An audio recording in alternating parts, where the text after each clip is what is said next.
Tuh. Lihat, ini berjilbab ya, ini berjilbab, berjilbab. Ngapain orang-orang berjilbab ini duduk di situ untuk minta-minta berkah atau doa ini kepada biksu? Ngapain? Apa ini? Hidup bagaimana nih? A'udzubillahi minasyaitonirrajim. Bismillahirrahmanirrahim. Teman-teman, di Indonesia itu gak kelar-kelar masalah toleransi yang kebablasan. Ini yang saya sedihkan. Ya, ini yang saya sayangkan ketika di Indonesia itu mayoritas muslim, tetapi muslimnya ya muslim yang kurang kuat dari segi akidah. Kenapa demikian? Kemarin itu viral di mana ada masjid yang masjidnya itu menampung orang-orang biksu, ya orang-orang Buddha, dan melakukan ritual-ritual agama mereka di sana. Dari akun Habib Mahdi Al-Muhammadi. Ya, ini captionnya cukup membuat kita tercengang kaum muslimin. Ya, coba kita baca ya. Apakah doanya Islam NU Santa sudah tidak dikabulkan lagi sehingga harus mengundang biksu tudong untuk berdoa di dalam masjid? Ataukah masjidnya mau mereka hibah buat para biksu ini karena mereka sudah pindah ke kuburan tempat ibadahnya? Emotnya menangis. Ya. YouTube video lengkapnya ya. Doa biksu tudong 2024 di Masjid Baitur Rahman, Bengkel Kranggan, Temanggung. Apa ini? Hidup bagaimana nih? Ini adalah sesuatu yang sangat menyedihkan, yang dimana mereka ini kadang berlandaskan dengan hadis-hadis palsu untuk membenarkan sesuatu yang batil. Kadang paling mentok mereka menggunakan hadis-hadis dhaif, yaitu kisah Nabi Muhammad yang mengizinkan orang-orang Nasrani melakukan ritual keagamaan di Masjid Nabawi. Padahal jelas hadis itu dhaif. Tapi pasti akan dipakai dengan alasan apa? Toleransi. Toleransi apa yang dimaksud? Toleransi kebablasan. Yang dimana mereka itu bukan cuma membiarkan mereka beribadah di situ atau melakukan doa-doa bersama, tetapi ada juga mereka yang ikut serta di dalamnya, ikut berbaris di dalamnya. Bahkan di video ini lebih parah daripada itu, yang dimana ada orang muslim yang ikut minta-minta berkah kepada biksu, teman-teman. Coba kita langsung simak seperti apa fenomenanya agar kalian sama-sama tahu dan tidak menjadi fitnah. Nanti Harry Pras ngomong mengada-ngada, ada videonya. Coba kita simak. Tuh. Lihat, ini berjilbab ya, ini berjilbab, berjilbab. Ngapain orang-orang berjilbab ini duduk di situ untuk minta-minta berkah atau doa ini kepada biksu? Ngapain? Tuh. Biar apa? Sudah jelas ya, di dalam agama Islam kita tidak dibolehkan untuk membenarkan agama yang lain. Bukan berarti kita tidak toleransi. Ketika kita menganggap agama lain itu tidak benar dengan sesuai dalil Al-Quran, inna dina 'indallahil Islam, itu adalah dalil yang sangat populer untuk menancapkan akidah di hati kita agar kuat. Tidak seperti ini, teman-teman. Mencampur adukan akidah. Akidah umat Islam dengan akidah orang Buddha itu berbeda. Tuhannya pun berbeda. Tidak seperti yang Rozi Hashim katakan, la ilaha illallah itu bukan berarti kita tidak menyembah Allah. Apapun yang disembah di dunia ini nyembah Allah. Ini apa-apaan. Apapun yang disembah katanya. Bahkan tidak berhenti di situ. Kalau kita bisa melihat sisi ketuhanan di diri apapun, di diri manusia, kita lolos katanya. Wahid, Pak, kata si Rozi itu. Kalau kita melihat sisi ketuhanan di dalam diri manusia, itu wahid. Nyembah dia pun kita wahid katanya. Lolos nanti di akhirat. Allah, tanpa ikut Nabi Muhammad kita bisa lolos, teman-teman. Ini apa-apaan. Pantesan banyak orang-orang muslim yang seperti ini sekarang. Minta berkah kepada orang-orang Buddha. Lanjut dulu. Ya Allah. Tuh. Diberkahi semua.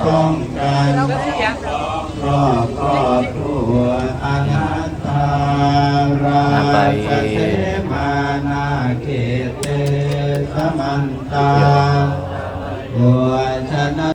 Malu saya ya. Saya jadi malu, teman-teman. Kenapa? Kenapa bisa sampai seperti ini? Na'udzubillah. Ya. Jangankan kepada orang Buddha, kepada pohon saya ada videonya. Ya, kepada pohon mereka minta berkah. Nih. Tuh. Kemarin nyembah mayat, sekarang nyembah pohon. Ya Allah, ya Allah. Pohon, ya Allah, ini pohon. Kenapa pohonnya sampai dililit seperti ini? Ini ngapain ini ibu-ibu berjilbab?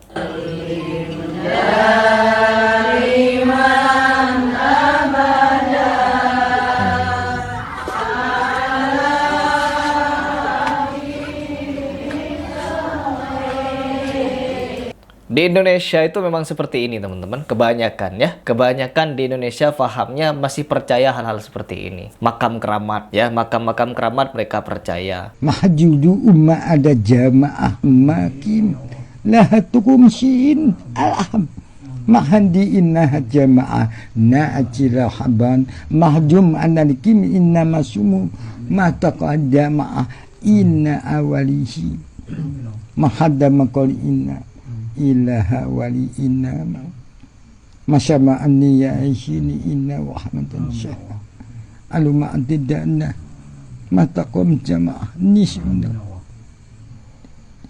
insyaallah maka dia menggufran ala kalian ada mazulu mata andi laham anda jana kali inna kalian mafin Allah ya Rasulullah amma kali innaka ala kali amma hatta taqadi inna rahmatan ummati andali mafina wa maqali inna rahmatan khasul khas wa maqali inna hafa kali inna khasmum anaka jinni inna kalmum. Pohon-pohon keramat mereka percaya. Bahkan jangan ke pohon keramat. Apa namanya tadi? Ya, orang-orang Buddha berkeramat bagi mereka didatangi. Kemana para ulama? Apa yang diajarkan? Ya, apa yang diajarkan para ulama ini? Sampai-sampai banyak umat yang seperti ini. Kan ini membuat citra agama Islam ketika dilihat oleh orang-orang non-muslim di luar sana. Lucu, jadi lucu-lucuan. Tertawa mereka, teman-teman. Tuh, lihat umat muslim. Bukan cuma beribadah kepada Allah, tetapi beribadah kepada pohon. Nyari pohon untuk beribadah. Nyari kuburan keramat untuk beribadah. Mau dibawa kemana agama ini? Dan ketika ada orang seperti saya membahas seperti ini, oh Wahabi. Wahabi ini, nggak boleh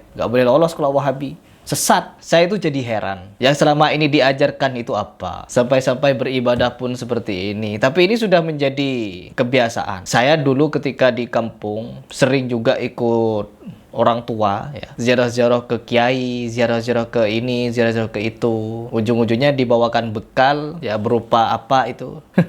Yang saya menganggapnya sesuatu yang tidak dapat dibenarkan dari akidah Islam. Dan saya membakarnya. Saya membakar apa yang diberikan oleh oknum-oknum kiai yang sempat didatangi oleh orang tua saya dulu. Ya itulah kenapa saya menganggap di sini Islam di Indonesia itu lebih fokus kepada klinik. Terus juga banyak dukun-dukun yang beraliran. Kalian tahulah, dukun-dukun ini ada pada faham apa, kalian pasti tahu. Ya, bahkan dulu sempat viral itu ya, kuburan ditumbuhi jamur. Lalu orang datang ke sana berbondong-bondong, naudzubillah min dzalik. Lalu minta kepada kuburan. Ulamanya kemana? Kiainya kemana? Terus petir, batu petir, ponari. Indonesia itu memang gudang, ya gudangnya orang-orang yang mudah percaya kepada hal seperti ini. Bahkan semakin banyak orang percaya seperti itu semakin bermunculan wali-wali khurafat ya, bercerita yang tidak-tidak, tapi banyak percaya, banyak mengikuti dan gulu. Sangat banyak sekali. Saya sangat bersyukur ketika kenal dengan dakwahnya Salafi, sehingga membuat saya yang awalnya kurang paham mengenai akidah, akhirnya saya ngaji akidah di situ. Saya jadi paham apa itu tauhid, sehingga tidak mudah percaya kepada khurafat-khurafat seperti itu. Tetapi di Indonesia sangat kaya, ya sangat-sangat kaya. Bahkan saya juga punya teman. Saya punya teman, tapi dia berguru kepada orang non-muslim, berguru spiritual katanya. Apakah di dalam Islam itu tidak ada spiritual, sehingga harus mencari guru kepada orang non-muslim? Kalau berguru tentang ilmu pengobatan, ilmu teknologi, boleh. Ilmu duniawi boleh. Tetapi kalau ilmu rohani, ilmu jiwa, ilmu spiritual, Al-Quran dan hadis sudah lebih dari cukup untuk kita kaji agar kita mengenal siapa diri kita dan siapa Tuhan kita. Cukup di situ. Apalagi sampai seperti ini. Minta-minta berkah kepada orang-orang biksu. Naudzubillah min dzalik. Semoga kita semakin dijauhkan dari perkara seperti ini, teman-teman. Ini bukan lagi toleransi, tetapi hal yang sudah memperselisihi ajaran Islam.